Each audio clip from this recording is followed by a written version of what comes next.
This is a great group, Israel Heritage Foundation. I'm honored to receive your Crown of Jerusalem Award. That's a very big deal as far as I'm concerned. And I can say that Israel is under siege politically. It used to be, when I was growing up in Queens, my father was a builder in Brooklyn and Queens, and my father was very supportive of the whole Jewish movement, call it whatever you want, but very supportive. And in Congress, you couldn't say a bad thing about Israel. You couldn't even talk about it. You don't know these, these are pretty young congressmen, right? But you couldn't say anything bad. Today, it's almost like there's a revolution against Israel within Congress, especially in Congress. The Senate's not like it used to be, but at least it's still there. But Congress, between AOC plus 3 and all these other lunatics, they're lunatics. No, but they're lunatics, and they want you to go, and I mean, they hate Israel. They hate it with a passion. And I hope you know that. And they've convinced a lot of people, because they have a good line of bullshit, and they convinced a lot of people that Israel is a bad place and that you're bad people. And I don't know. Something has to be done. This would have been 10 years ago, 15 years ago in particular, but 10 years ago, this would have been impossible. Impossible. They've said things that are so bad, and they should have had the biggest sanctions or whatever it is that you put on them, Mr. Congressman, whatever it is you put on. And today they say things that nobody even says. And even some Jewish congressmen, they don't want to take it on. I could tell you their names later and you'll get the word out. But you got to have people that, well, Schumer's not good. Schumer's not good for Israel. No, he's not good. And you know who's not good for Israel? The New York Times is not good for Israel. That I can tell you. So for nearly half a century, the Israel Heritage Foundation has been powerful and a very powerful testament to the strength and resilience of the Jewish people. And that's why I tell you what I just told you, because I think it could start right here, but they have to get very strong, very, very strong, the movement, because the United States backs Israel, but they back it less than they used to. I was having a lot of problems getting support for Israel. And I can't really understand it because I grew up in a world where everything evolved around politically. Everything evolved around Israel, and the power was amazing. One bad word about Israel, and you were virtually out of politics. Today, one good word about Israel, you're out of politics. But I'm still here, and we're leading in the polls by about 50 points. So it can't be so bad, right? As president, I was proud to be the best friend, they say the best president that Israel's ever had, actually. And it's a very interesting phenomenon, because in Israel, I could be elected prime minister today. If I ever decided to give this up and go over to Israel, I would be elected very quickly. They have polls at 99%. But in the United States, with the Jewish population, it's 26, 27, 28%. And that's a Republican thing to a large extent, not me. But I should be at 100%, because I have been the best friend as a president, by far, the best friend that Israel's ever had. And you've had a couple of good ones, but you have me, and we're in a different league, because under our leadership, the alliance between the United States and Israel had never been stronger. And I had to brush back a lot of bad people that disagreed. In some cases, good people that don't know, and in some cases, actually bad people. And the future of the Middle East really was looking very bright until the election was rigged. But it's just one of those things. That's why we're leading by so much. It's very tough to rig an election when you swamp them. So they say, how do you win? How do you win? Well, we had a different kind of a thing then. You had COVID come in. They used COVID to cheat, so they can't do that. Hopefully, we're not going to have any surprises like that. But you swamp them. You have to get a lot of votes, because they can only cheat so much. They are cheating son of a bitches, I'll tell you. But just as I promised, I recognized the eternal capital of Israel and opened the American embassy in Jerusalem. And I'll tell you a little story about that, which I think some of you have heard. But one of my early days, I said, look, I want to move the capital. I want to have the capital be the capital of Israel. I want Jerusalem to be the capital of Israel. And you're going to build an embassy, not just name an embassy. So they came in with a an order, like a change order. It was for $2 billion to build a beautiful embassy. And I said, $2 billion, how are we going to do this? Any builders in this room? I'll bet there are. Because they don't build for $2 billion a one-story building. They build for $2. And so they came in and they had a $2 billion request. I said, you don't need $2 billion. And I called up David Friedman, who's the ambassador. Did a good job, did a very good job. I said, David, we were there early. Don't we have a piece of land? Because they wanted to buy a piece of land in a very bad location in Jerusalem just to have a piece of land. They were overpaying. Somebody that owned that land is not liking me too much. But I said, how's this location? It's okay. It's not great. Not really big enough. You know, a couple of other minor details. In the meantime, we're supposed to spend $1 billion on building it. So I said, no, we must have a building. We must have something. And we went out. I said, go on a search, find out what the United States already owns. And if it has something on it, like a building, we can maybe convert it or whatever. They come back 2 days later, they have the best location in Jerusalem. We went from literally a bad location to the best location in Israel. You know, we were there early. It's like, if you want to buy a good location, get the post office. If they ever sell a post office, because the post offices in the United States, in the cities, are always the best location. Because they got there first. You know, they were there 200 years ago. Like I did the one in Washington, D.C., which worked out very well. I built a hotel. I took over a post office, right? It was the big post office. So you get the post office. But in Israel, I said, see what we have. And we had really a great building. It was totally inappropriate for an embassy, but structurally it was beautiful. And it was a great location. It was set back. You need setbacks for all of the different things that you do. So I have a $2 billion budget. So far I have the land for free. But now I wanted to build it because I said, wait a minute. And I have a friend that you would all know. I won't mention his name because some of you will like him, some of you won't. But he is a very successful guy, and he's in a big building in Manhattan. And every time I walk or go into his office, every single time he shows me the marble, the stone, as you get off the elevator. He says, he used to call me Donald, now he calls me President. He goes, President, this is Jerusalem stone. I said, Ron, his first name. I said, Ron, if you ever tell me that again, you've told me this like 16 times. Every time I come up, you tell me it's Jerusalem stone. What's so great about it? He said, oh, this is the most expensive stone. This is the most beautiful stone. Obviously, he's Jewish. This comes right from Jerusalem. It's Jerusalem stone. So this isn't fake advertising for a change. It's no fake advertising. So I always remember he talked about Jerusalem, and it is beautiful. So I said to David and the team that I assembled over there, see if we could get something if we already had. I said, see if we can take that building, pretty big building, if anything it was oversized, and we'll gut it out, we'll fix it up, and we'll open it up. And you have to do me one favor. Use Jerusalem stone if you can. I said, is it available in Jerusalem? They said, sir, we have so much damn Jerusalem stone, it's probably the cheapest stone you can buy, Rabbi.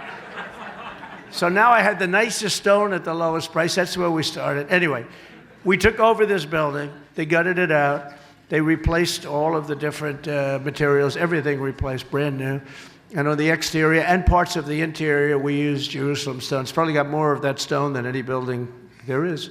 And it's a beautiful, who's seen the embassy? Has anybody seen the embassy? It's beautiful. They gave me a beautiful plaque outside. And I mean, honestly, you never have to, you know, someday they'll probably rip that down and build some billion-dollar thing that'll look like hell. But it's a great embassy, a beautiful embassy. But when they called, I said, what do you think it'll cost?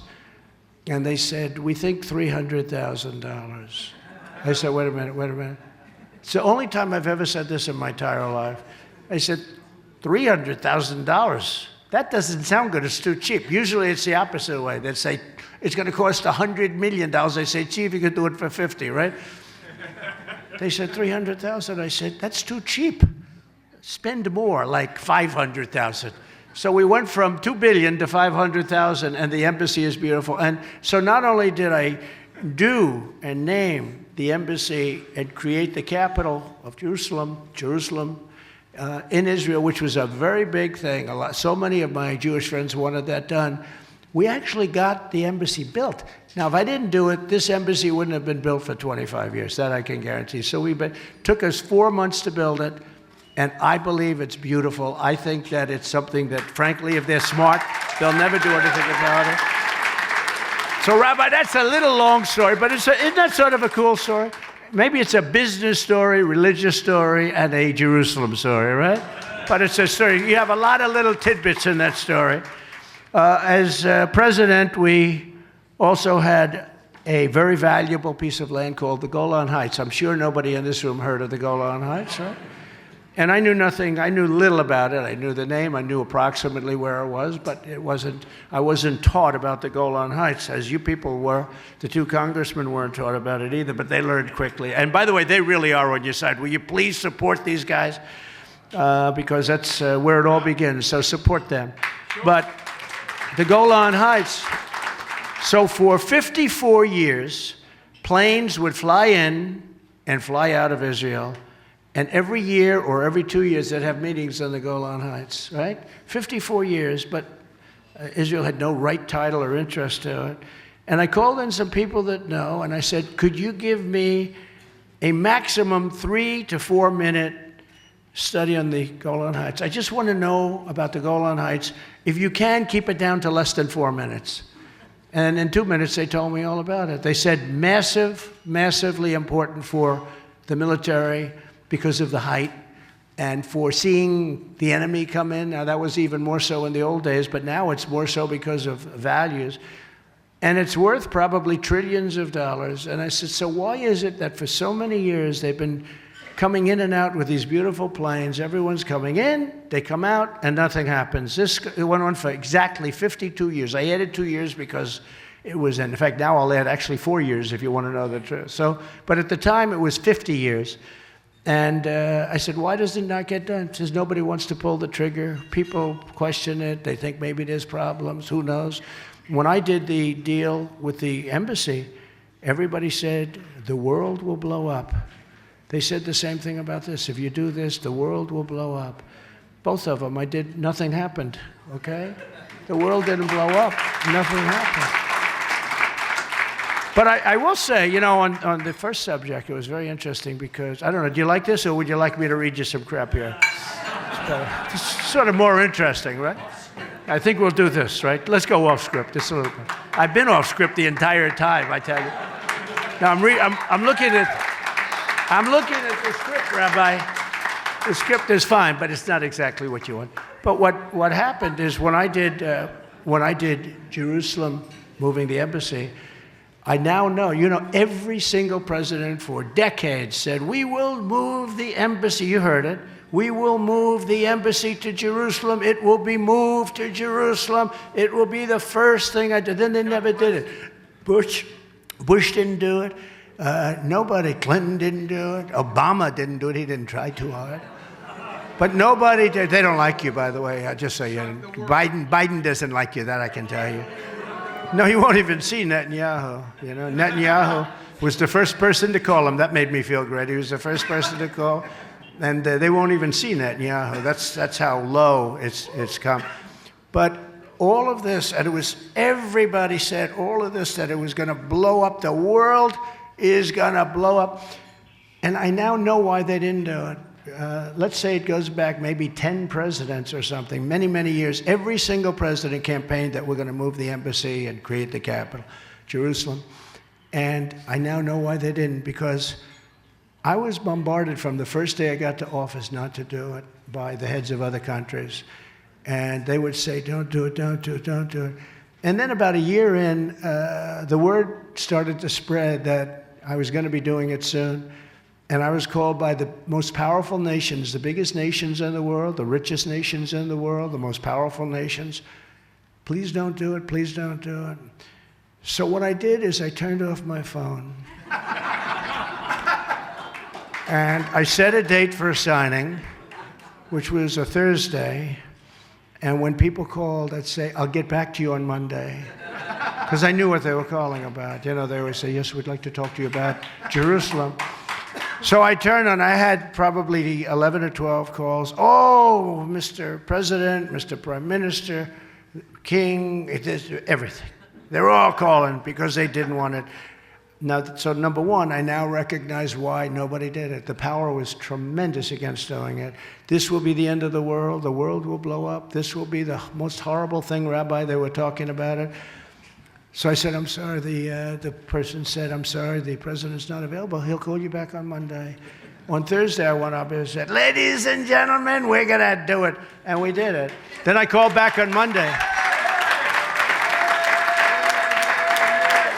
Then I called back 11 people. I returned the calls of 11 people on Monday. Hi, how are you, Mr. President? What's up? Oh, I wanted to talk to you about Israel and moving the embassy to Jerusalem, but it's too, oh, gee, I wish I would have been able to speak to you. Right? So we got it done. But I now at least know why Clinton and all these other people, they talked a good game. Every single one of them promised it. And it never happened. It never even came close to happening. With Golan Heights, similar thing. Big also, a tremendous value. But we did our, we call it a waiver on the Golan Heights, and we gave sovereignty to Israel. And that was a tremendous thing. And perhaps most importantly, I think it's most important, the problem is sometimes you can do something that's great and other incompetent people blow it. I terminated the Iran nuclear deal, the worst and most dangerous deal ever made. I terminated. That's the good news. The bad news is we would have had that thing totally. Iran would have been happy. Everybody would have been happy. They would have never had a nuclear weapon. They were dying to make a deal. I told China, you cannot buy oil from Iran. Nobody can buy. I did a number. I said, anybody goes to Iran, you're going to end up not dealing with the United States.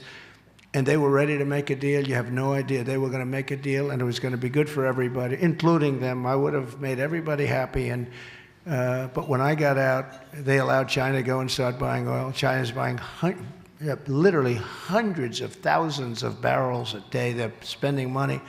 And Iran's become very rich, and it's a much different situation. But when I terminated that deal, everybody went nuts. And then after they went nuts, they said, we got to make a deal. We would have had a deal that would have been so good for Israel. And now they're on their way to making a nuclear weapon, as you know. And nobody does anything about it, and I can't understand. And then you have the what you call them, the environmental alarmists, that are so worried that the oceans will rise. The oceans will rise in 300 years, 1/100th of an inch, the frickin' ocean, which means you have a little more beachfront property. It's not a bad thing. They have no idea if they're going to rise or sink. They have no the hell idea. You know, we have AOC is saying, the oceans will rise. She doesn't know shit. The oceans will rise. The Green New Deal. You know what the Green New Deal is? It's a method of putting the United States out of business. And I hope you're going to work on those windmills off the coast of New Jersey, because they're destroying your coast. They're destroying your environment. It's amazing the way environmentalists like windmills. They kill the birds. They kill the whales, it turns out. Now they're building the offshore wind farms.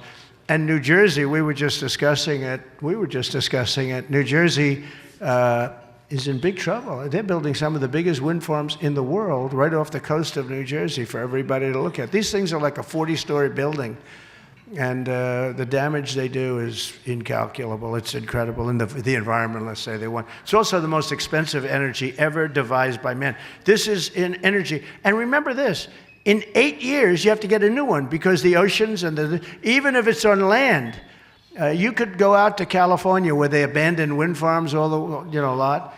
Nobody ever takes them down. They say you can't bury the propellers because it's made out of a certain fiber and the land doesn't take it, so you got stuck with it. But they have these, they look like junkyards. They literally look like junkyards. Then you have all different companies coming in with all different shapes and sizes and colors. It looks like a bad version of Disneyland.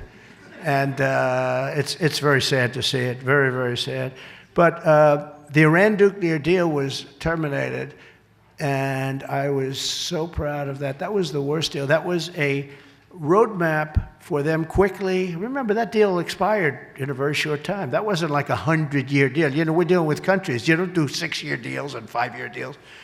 So it was a roadmap to having a nuclear weapon. You cannot allow Iran to have a nuclear weapon. I say that. And I just don't think Israel can allow it. I don't think. And by the way, we took out Soleimani, we took out al-Baghdadi, we took out some people that weren't particularly fond of your country, and they were the biggest. Soleimani was the biggest, and al-Baghdadi, founder of ISIS, took him out. We also did, just so many things. I have a list here that's so long, I'm not going to read it all, but nobody's done what we've done. Nobody's done. I want to leave you with one message, because I think it's so important. Let me just see something with my eyes as they get a little bit worse as I get older. United States, yeah. The UN Human Rights Council, we did big numbers on that, very much opposed to Israel, very much. The ISIS territorial caliphate, we took out we beat ISIS. 100% of the caliphate is gone. Remember when I had it at 99%, I said, we're getting out of here? And the fake news media went, he only got 99%. I said, all right, fellas, let's stick around a little bit longer and take it all out. But we got rid of 100%. We have great generals. We have generals that are fantastic. The job they did for me, not the ones you see on television, not the Millies of the world, the guys, the real generals. We had great generals. They told me it would take 3 years. We did it in 3 weeks, 3 or 4 weeks. And these guys didn't play games. I appointed a special envoy to combat anti-Semitism worldwide. We did that, and it was a big deal, as you know, and they did a good job on it. And the Middle East, the very historic Abraham Accords, which is one of the most important agreements. Now, we had 4 countries. We had them lined up to sign. If that election were legitimate, we were in there, we would have had virtually every country in the Middle East. You would have had peace in the Middle East. They have signed exactly no people, no countries, and everybody wanted to sign. They don't care. It's like they don't care. This administration, they don't care. But we would have had them all signed up. I think every single country would have been signed up. Peace in the Middle East. Instead, we have a bunch of people that are so sad. And they actually would have liked to have terminated it, and they tried, and the uproar was incredible. So it means you can do that. But the Abraham Accords was absolutely incredible and incredible for the Middle East. So I'll just leave you with this. You're my friends. It's an honor to have you at this great place. Thank you very much.